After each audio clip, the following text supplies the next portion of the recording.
Welcome guys, talk through tarot में सभी का स्वागत है। आज हम रीडिंग करेंगे टॉरस, वर्गो, कैप्रिकॉर्न यानी कि जितने भी अर्थ एलिमेंट की राशियां हैं, जिसे हम कहते हैं भूमि तत्व की राशियां। वृषभ, कन्या, मकर राशि वाले आपके पर्सन आपको लेकर क्या सोच रहे हैं, करंट एनर्जी और उनका नेक्स्ट एक्शन आपके लिए क्या होगा। ये टाइमलेस है और सभी के लिए है। सबसे पहले यहाँ आपको बहुत ज़्यादा याद किया जा रहा है। पहला ही कार्ड मिस करने का निकला है और यहाँ पर ऐसा भी नज़र आ रहा है कि अगर आपके पार्टनर की राशियाँ भी टॉरस, वर्गो, कैप्रिकॉर्न है, उनके बर्थ चार्ट में कहीं भी सन, मून, राइजिंग और वीनस में, तो अगले आने वाले 1.5 महीने से लेकर कम से कम 3 महीनों के बीच में आप दोनों के बीच जो भी पुरानी बातें हुई थी उसका फाइनल एंड हो जाएगा। जो खराब टाइम आपका रिश्ते में चल रहा था काफ़ी हफ्तों से, काफ़ी सालों से या पिछले कई महीनों से, उसका फाइनली एंड आने वाला है। पुरानी बातों को आपके पर्सन पीछे छोड़ना चाह रहे हैं। यहाँ पर यह भी लग रहा है कि आप अपने पार्टनर का वेट कर रहे हो कि ये अपनी लाइफ में किसी तरह का थर्ड पार्टी सिचुएशन है उसको छोड़ दे और आपके पास वापस आ जाए। क्योंकि यहाँ कुछ मेरे व्यूअर्स हैं जिनके पार्टनर किसी थर्ड सिचुएशन में बहुत ज़्यादा इन्वॉल्व थे और आपको उस थर्ड पर्सन के कारण शायद इन्होंने इग्नोर और नेग्लेक्टेड फील कराया होगा। तो अभी करंट एनर्जी इस पर्सन की ऐसी है कि डे एंड नाइट इस पर्सन के दिमाग में आपका थॉट चलता है। आपको ये 5D में बहुत ज़्यादा कनेक्टेड फील करते हैं। 5th डायमेंशन में ये रिलेशन बहुत ज़्यादा प्योर और सीरीन नज़र आता है, लेकिन यहाँ पे कोई इनका एडिक्शन या कोई पैटर्न ऐसा है लाइफ का जिससे ये रिलीज होने में टाइम ले रहे हैं। अब कई बार रिलेशन में इंसान को किसी की हैबिट पड़ जाती है डेली बात करने की, डेली आवाज़ सुनने की, डेली चैट करने की। आपके पर्सन हो सकता है बहुत ज़्यादा सोशल बटरफ्लाई हों, जिनको सोशल सर्कल एंजॉय करना, लोगों से घुलना मिलना, बहुत सारे फ्रेंड्स बनाना, फ्रीडम वाली जो लाइफ होती है ना, उसको जीने में इनको एन्जॉयमेंट मिलता है, इनको सेटिस्फैक्शन मिलती है। और ये अक्सर उन रिश्तों से भागते हैं जहाँ पे कोई इनको कंट्रोल करने की कोशिश करे या कोई इनसे पूछने की कोशिश करे कि आप लेट नाइट कहाँ थे या लेट नाइट आपका लास्ट सीन आ रहा था लेकिन आप ऑनलाइन होने के बावजूद भी मुझे मैसेज का रिप्लाई नहीं कर रहे, कॉल बैक नहीं कर रहे। तो इन सवालों से ना ये पर्सन भागते हैं। आपके पर्सन की एनर्जी बहुत यंग एंड एनर्जेटिक है। इनको यूथफुल रहना, अपने आप को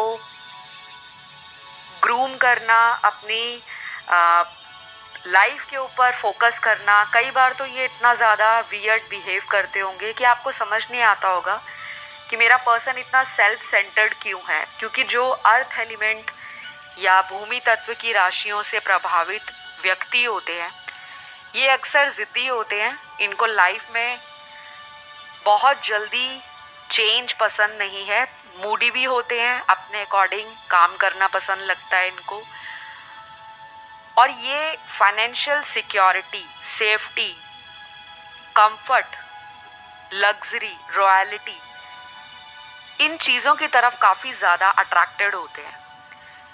क्योंकि ये जो भूमि तत्व की राशियां हैं ये कहीं ना कहीं आपको इस तरह भी दिखाती हैं कि आपको लाइफ में जहाँ सिक्योरिटी लगती है आप उस चीज़ के पीछे दौड़ना शुरू कर देते हो, चाहे वो पैसा है, प्यार है, मोहब्बत है, रिश्ते हैं, करियर है, बिजनेस है, ड्रीम्स हैं, लाइफ पर्पस है या लोग हैं।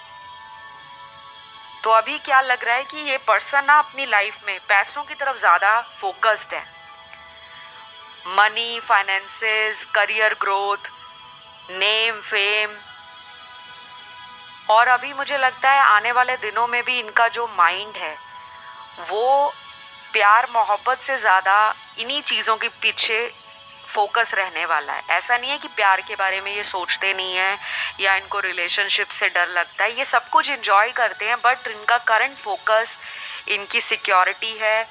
ये अपने दिल को हील कर रहे हैं और हो सकता है इस पर्सन ने रिसेंटली कहीं पे अपने आप को जाना हो, पहचाना हो, कॉन्टेम्पलेट किया हो, या इन्होंने कोई रिसेंटली कोई कोर्स, कोई प्रोजेक्ट या कोई अपना पैशन जो है उसको शिद्दत से फॉलो करने के बारे में ये मन बना चुके हैं। जैसे कुछ लोग होते हैं कि अपने आप को हील करने के लिए डांस क्लास ज्वाइन कर ली, म्यूज़िक क्लास ज्वाइन कर लिया, कुछ लोग एक्सरसाइज पे ध्यान देते हैं, हेल्दी लाइफस्टाइल, कुछ लोग अपनी लाइफ में हॉलिस्टिक हीलिंग, क्रिस्टल, जेमस्टोन्स, और कुछ लोग क्या करते हैं कि अपने फ्रेंड सर्कल को ज़्यादा इन्जॉय करना शुरू कर देते हैं कि ज़्यादा से ज़्यादा टाइम फ्रेंड्स में बिताया जाए, ज़्यादा से ज़्यादा ट्रैवल किया जाए, ज़्यादा से ज़्यादा मन लगाया जाए अपने कामों में, अपनी रूटीन लाइफ में, अपनी ग्रूमिंग पे ध्यान दिया जाए, अपने ऊपर फोकस किया जाए, सेल्फ लव किया जाए बेसिकली। तो करंट एनर्जी इनकी ऐसी है कि प्यार मोहब्बत से थोड़ा सा शिफ्ट हो रखे हैं और थोड़ा अपनी खुशियों के लिए, अपने आप को सेटिस्फाई करने के लिए और अपने मन की करने के लिए उसके बारे में ज़्यादा सोच रहे हैं। आपके पर्सन आपके पास वापस ज़रूर आएंगे क्योंकि यहाँ पर इनको ये भी लगता है कि आप उनके दिल का सुकून हो। अगर वो बहुत सारे कामों में व्यस्त भी रहते हैं, आपके लिए टाइम नहीं निकालते, या आपका ऑलरेडी इनसे सेपरेशन चल रहा है, और कुछ लोगों का तो मुझे लगता है ब्रेकअप हो रखा है, ये उस ब्रेकअप से भी ओवरकम करना चाहते हैं। अपने आप को अभी ये कमज़ोर समझ रहे हैं, तभी ये मैंने बताया कि सिक्योरिटी की तरफ भाग रहे हैं, जहाँ पर इनको सिक्योर लग रहा है। हो सकता है कोई ऐसा रिलेशन भी इनकी लाइफ में हो जहाँ पर ये अपना टाइम दे रहे हों अदर देन यू। तो कोई थर्ड पर्सन हो सकता है इनकी लाइफ में। सबके लिए ये रेजोनेट नहीं होगा, ये जनरल रीडिंग है। आप में से बहुत लोग घबरा जाते हैं कि थर्ड पर्सन बोल दिया या थर्ड पार्टी सिचुएशन बोल दिया तो सबके लिए ऐसा ही होगा, ऐसा ज़रूरी नहीं है। लेकिन कुछ लोगों के पार्टनर थर्ड पार्टी में हैं, वो फैमिली के सदस्य हों, इनके हस्बैंड वाइफ हों, या फिर कोई हिडन सीक्रेट रिलेशन हो सकता है जो शायद ये रिलीज़ तो करना चाह रहे हैं, लेकिन आपकी तरफ से भी इनको हो सकता है कि कुछ क्लैरिटी नहीं है। क्योंकि मुझे लगता है आप में और आपके पार्टनर में एक कॉमन प्रॉब्लम ये आता है कि आप दोनों में ईगो है, और शायद आप में उतना ईगो नहीं था या एटीट्यूड नहीं था, लेकिन इस पर्सन के कारण आपने उस ईगो और एटीट्यूड को लाइफ में अडॉप्ट किया है। अपनी सेल्फ रिस्पेक्ट को आपने हाई रखना स्टार्ट कर दिया है, अपनी डिग्निटी को आप मेंटेन करके चल रहे हो और आगे बढ़ भी रहे हो।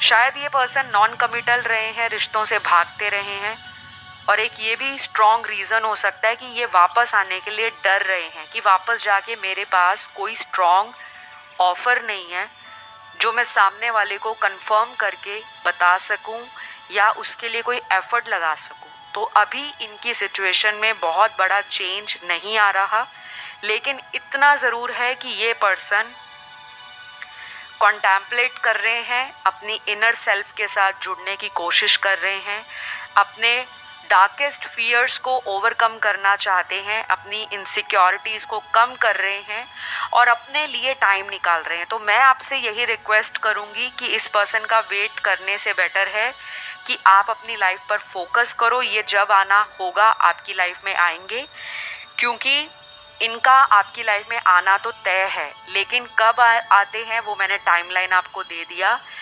अभी कोई स्ट्रॉन्ग इमोशनल या स्ट्रॉन्ग आपके साथ एक हार्ट टू हार्ट कॉन्वर्सेशन करने के बारे में ये सोच नहीं रहे, बस ये सोच रहे हैं कि क्या ऐसा मैं कहूँ या क्या मैं ऐसा करके दिखाऊं जो सामने वाला मुझे एक बार और मौका दे दे, एक और चांस दे दे। तो अभी आपके पर्सन की लाइफ में ये केओस है और क्योटिक सिचुएशन है, ये खुद ही बाहर निकलेंगे। टाइमलेस रीडिंग है, आप कुछ दिन वेट करिए। आपने भी सेल्फ लव करना है। अगर आपका पार्टनर सेल्फ लव कर रहा है, अपनी ग्रोथ को फोकस कर रहा है, तो आप भी अपनी लाइफ पर फोकस कीजिए rather than crying, cribbing, waiting and अपने आप को हर बात के लिए ब्लेम करना। उस विक्टिम मेंटालिटी से बाहर आना है। आप अपने आप में कंप्लीट हो। You deserve love, you are worthy of love and you are lovable. Alright, तो आज के लिए इतना ही। ये रीडिंग आपको कैसी लगी ज़रूर बताइएगा कमेंट करके। लाइक शेयर सब्सक्राइब कर लीजिए। नेक्स्ट वीडियो में मिलती हूँ। Love you all, bye bye.